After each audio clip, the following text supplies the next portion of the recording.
Hello everyone, and welcome to vlog Japanese sword number 2.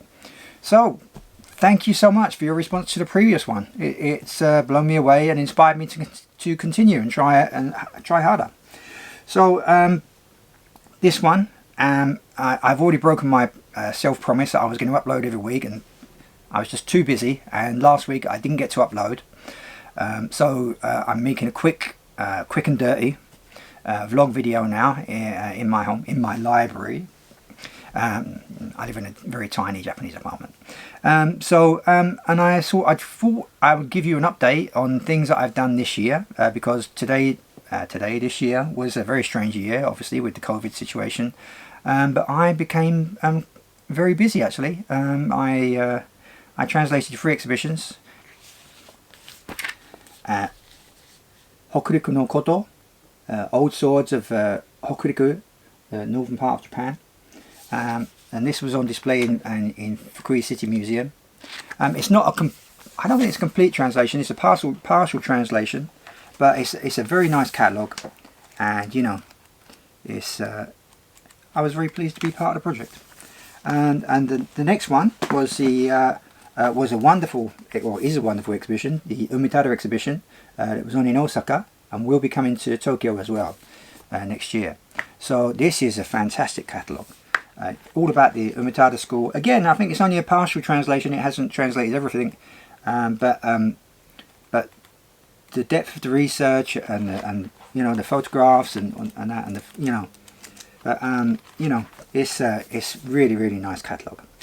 I'm not a reseller. You know, you'd have to go through someone else. I just don't have time to resell catalogues and things like that. Okay. Another one that I was involved in was Nikko Futara Jinja Shrine. That's their preferred way of saying it. So you get the shrine repeated twice.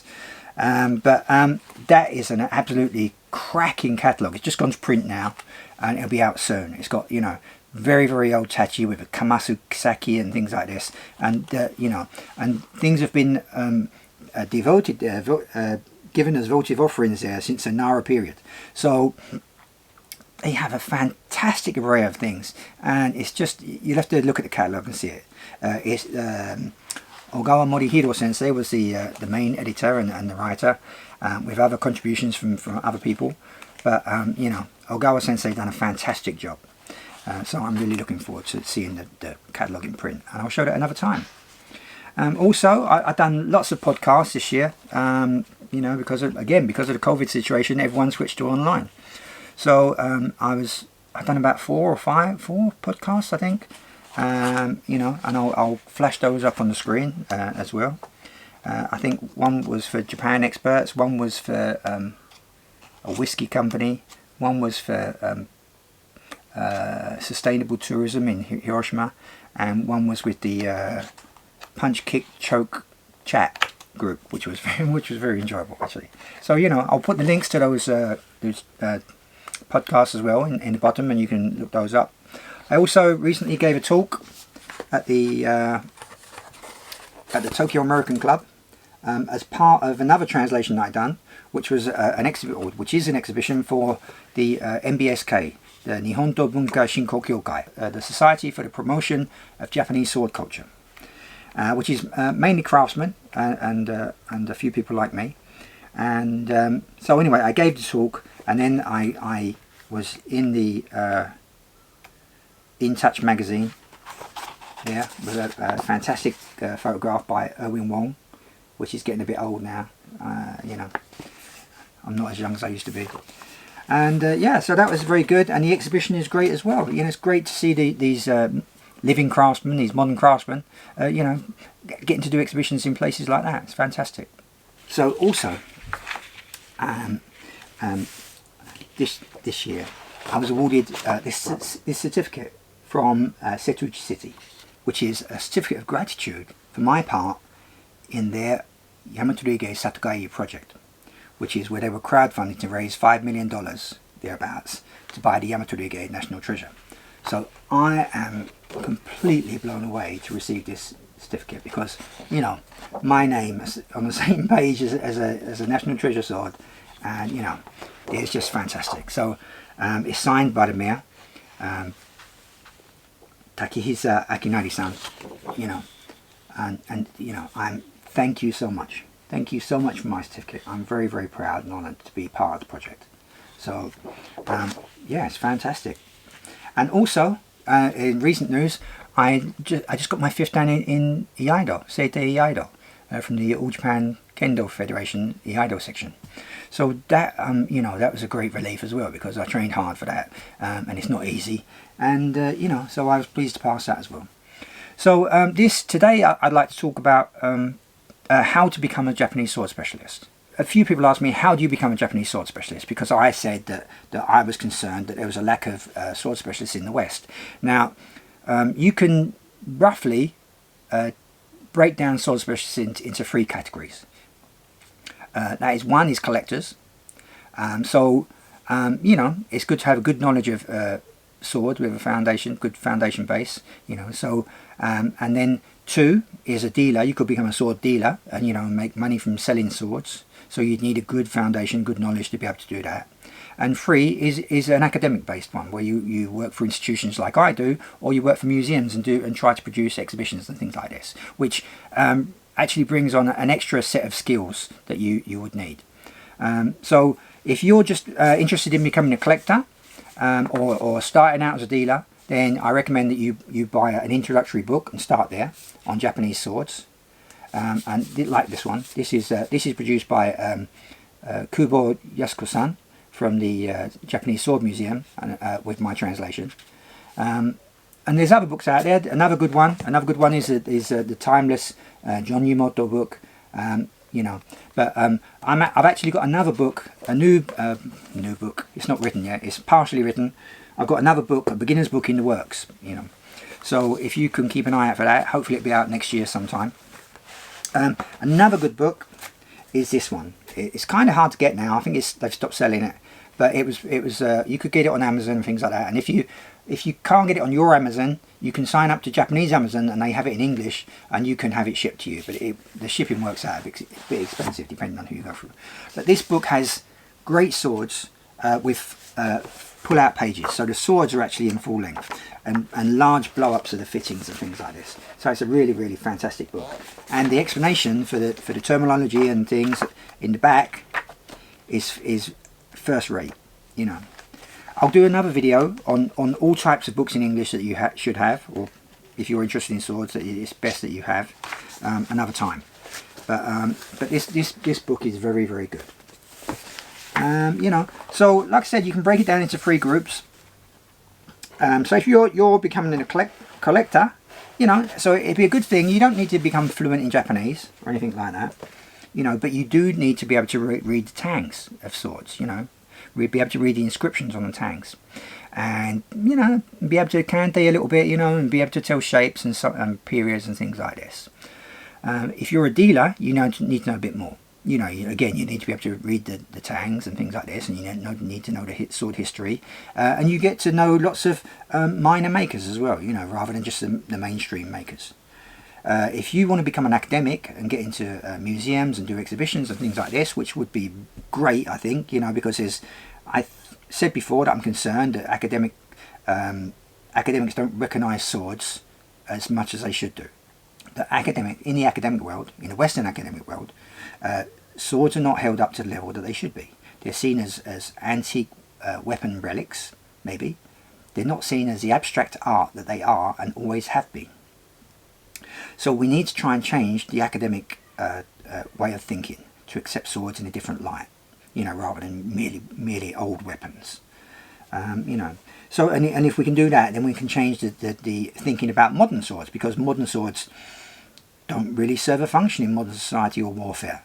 So there's another meaning, and that meaning is that they're modern art and they have spiritual meaning, significance, and things like this in Japan.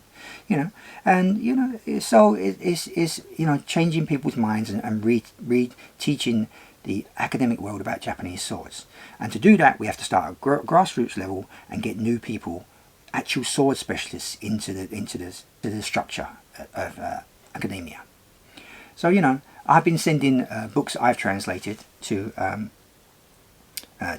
Berkeley and the British Museum and things like this. So there's libraries. Now there's all different museums across Europe and America and everywhere, and many of them have a small sword collection, and they don't know anything about them, and they're just keeping them as is, so they stay rusty or whatever, but they need to be looked after and preserved.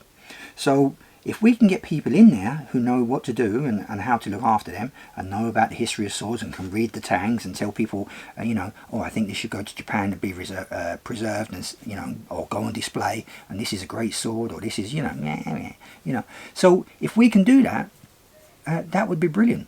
Now, if you want to be a sword specialist in the academic world, I don't know how to become a sword dealer, to be honest. And I don't collect. I own 3 swords of my own. One of those was a gift that I can't ever part with.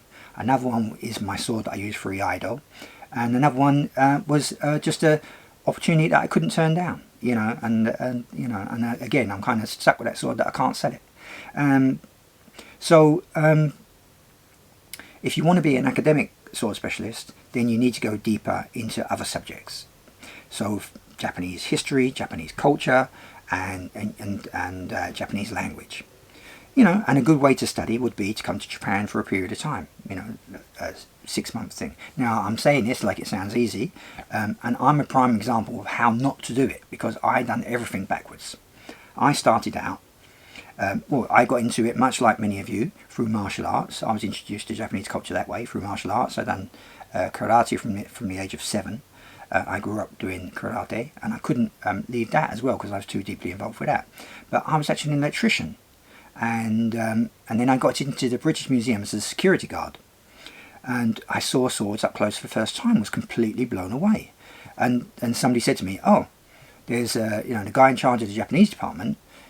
He's a sword specialist." And I was like, "What? That's a job? You can do that as a job?" And I didn't realise, because I was very working class and even kind of maybe anti-intellectual, and it didn't occur to us at the time that to go to university and things like that. You just left high school and got a job, and worked and done, and that was what you done. So I was hooked. I saw swords for the first time. I was hooked. And I got to meet Victor Harris, who was eventually ended up becoming my boss and my mentor, and he taught me kendo as well, or ono hai doryu, like kenjutsu. And we used to practice kenjutsu in the gallery when it was closed, and in the basements of the British Museum, which is a great memory. But so anyway, so you need to study other things. Now, one of the ways to get into it and start learning more about Japanese culture is even through manga. So when I was first learning, I read lots of translations I read Victor's Book of Five Rings, obviously, his translation of Musashi's Book of Five Rings. Now, if you can read books like this, it gets you into the mindset, and then there's even today, there's like manga versions of William Scott Wilson's translations, The Demon's Sermon and things like this. Now, this is great to understand the philosophy and concepts of martial arts and swords and things like that.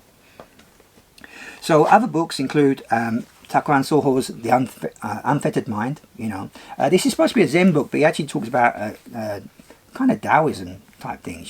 So but these kind of books, and Hagakure. Hagakure is another good one. This is another William Scott Wilson one, isn't it? Oh no, this one's by a translation by Alex Bennett, Kendall. There's all different people's, and you choose a favourite translation that you want to use, but there's all good ones. Another book, Bushido by Nitobe. There's things that you might not agree with, and the word Bushido didn't really get introduced until he wrote this book, but it's still a good book to read. It's seen as a classic in Japan now. And then there's other books like Japanese death poems, and things like this is very, and if it just gets you into the mindset and stuff, so you can understand the cultural background and things like this, So the Kojiki is another book, the oldest record of Japan. A good translation of that. It's a bit out there, to be honest, in some places, and it takes a bit of getting your head around. But if you can get the basic stories in your head and understand the origin myths of Japan and the origins of Japan, great. Another one is Zen and Japanese culture. Now my favourite all-time movie is The Yakuza, with Takakura Ken and Robert Mitchum and things like this. So, and that was you know, I watched the Kurosawa movies and I think they're great and they are brilliant movies, but it was the Yakuza that really, really, really hooked me. Takakura Ken was fantastic. His character Tanaka Ken, you know, this kind of strong, silent character, brilliant. And then there's this big sword fight scene at the end. It was just fantastic stuff. Really, really got me.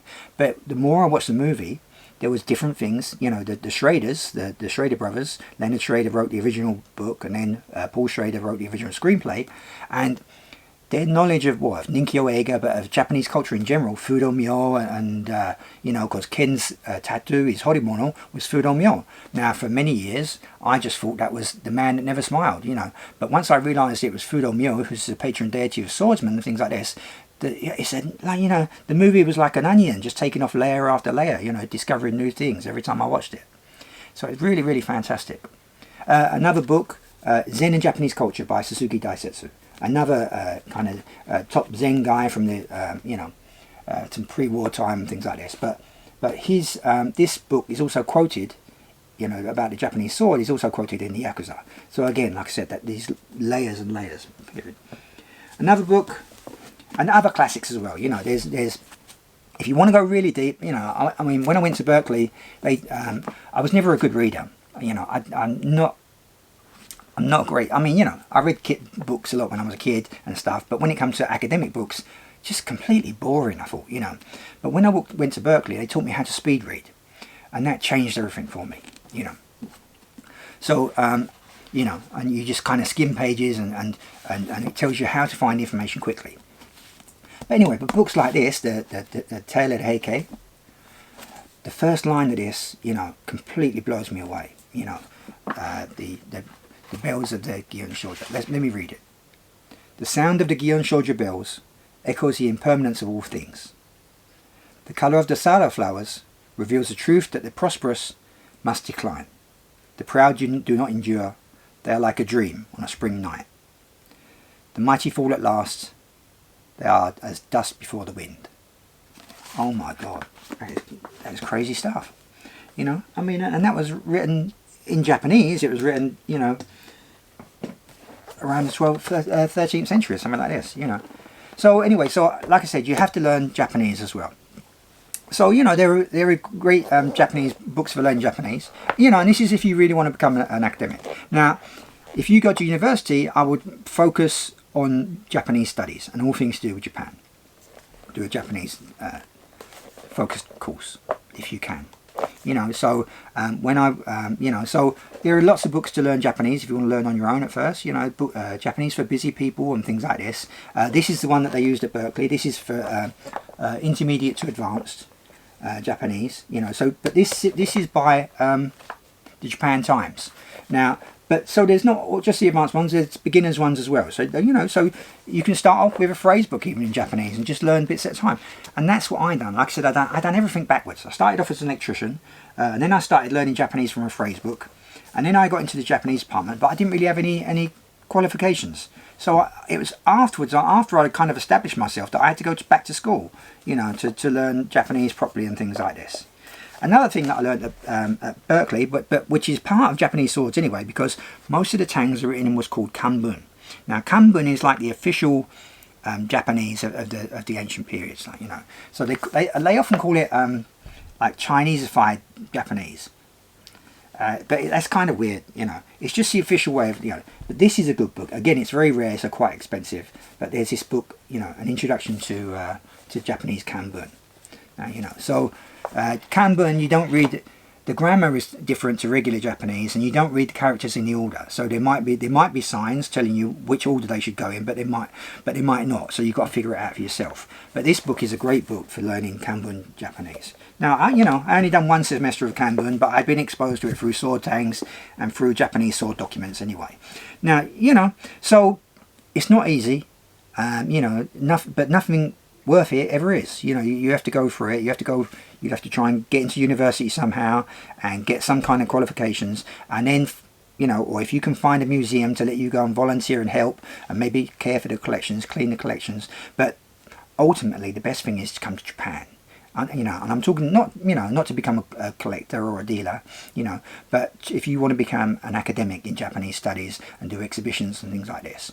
And, you know, there's a great void of Japanese sword specialists in museums. So, you know, they should be lapping up. But the problem is, we're working in museums, is that you cannot only focus on, usually you cannot only focus on your subject. You will have to do other subjects as well. So when I was first working in the British Museum, even though nobody else wanted to touch the sword, so I kind of, I was the main person for that under Victor. Because Victor is the real boss, until I went back in 2011 and 2012. But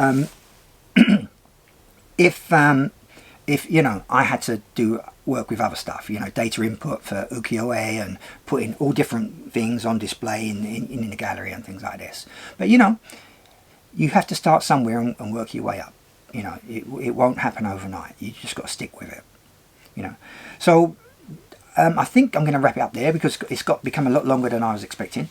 So don't forget, while I think of it, to leave your comments, tell me what you think. You know, we can discuss. In the future, I'm going to be able to do what's called super chats, and so I'll be able to interact with you in real time. You'll be able to ask me questions via YouTube, and I'll be able to answer, you know, verbally in real time. Okay, so we're going to wrap up there. But please don't forget to leave your comments and you know, subscribe, share the videos. You know, let's get this channel going. It really helped me out a lot. So, and click the notifications button as well, because then you'll get notified every time I upload. But yeah, you know, let's do it. Let's do this super chats, and let's talk about swords. And in the future, I'll try and do videos on you know, basics on how to kante, how to do oshigata, how to do different things. And you know, and leave me questions in the comments as well. Tell me the things you want to see, what you want to learn about, and all this. Let me know, and we'll do it. Okay, so thanks very much, and I'll see you next time. Thanks a lot. Bye. Hello there. Thank you so much for watching this video.